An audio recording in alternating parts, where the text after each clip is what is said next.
Hey, this is Xuwang. I'll present our work learning energy-based models with adversarial training. Previous work has shown that adversarial training makes the classifier learn high-level features. If we perform targeted adversarial attack, then the high-level features of the target class start to appear in the attacked data. In some cases, the attacked data become valid samples of the target class. But how does the classifier learn these high-level features, and can we take a step further and apply adversarial training to generative modeling? To answer these questions, we try to understand what will happen if we train a binary classifier to separate the target distribution data from adversarially perturbed out distribution data. The adversarial data is computed by performing adversarial attacks on the D model. In this process, we take P0 samples and then solve this minimization using the PGD attack. We can also think of this process as searching for the perturbed distribution which has the lowest expected value of log 1 minus DOX. The D model can then be trained by maximizing the standard log likelihood objective for training binary classifiers. We can move out the minimization and formulate the training problem as a max-min problem. As a side note, this max-min problem is closely related to Gann's minimax problem. See our paper for more discussion. We can use the standard approach to solving max-min problems to obtain the optimal solution, assuming that this minimization can always be perfectly solved. Then the optimum D will output 1/2 on the support of P1 and less or equal to 1/2 in other regions. And the optimal adversarial samples will move to locations where D outputs 1/2.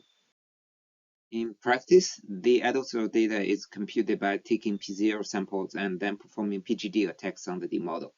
So when D is a non-concave function, the PGD attack can get stuck in a local maximum.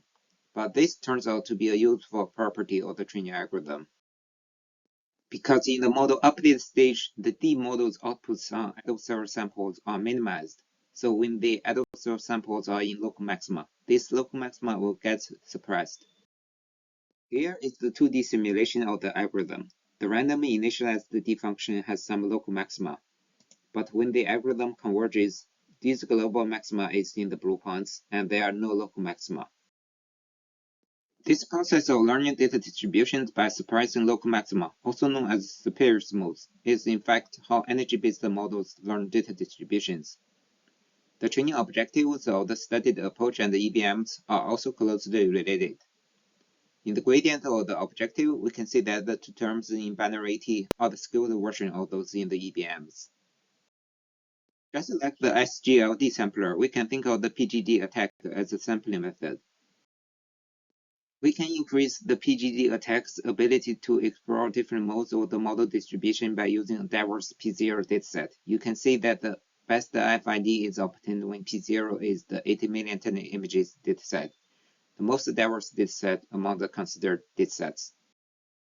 We also found that with larger number of update steps in the PGD attack, we obtain better generative modeling performance.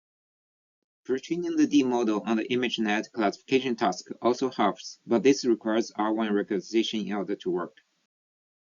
Once we have trained the D model, we can generate new data samples of the target distribution by first sampling some random points in the dataspace, and then performing gradient ascent on the D model.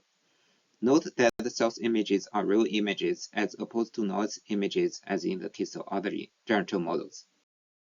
Here are some generated images on the Celebrity dataset. The video shows the process of transforming source images into target distribution images by following the gradient of the D model. And some results on the AFH code dataset. The proposed approach achieves competitive generative modeling performance to energy-based models. We found the proposed approach very stable to train and can be directly applied to image-to-image translation and worst-case auto-distribution detection. Here is a demonstration on image-to-image translation. The studied approach achieves state-of-the-art performance on the task of worst-case auto-distribution detection. That's it. Thank you, and please see our paper for more details and discussion.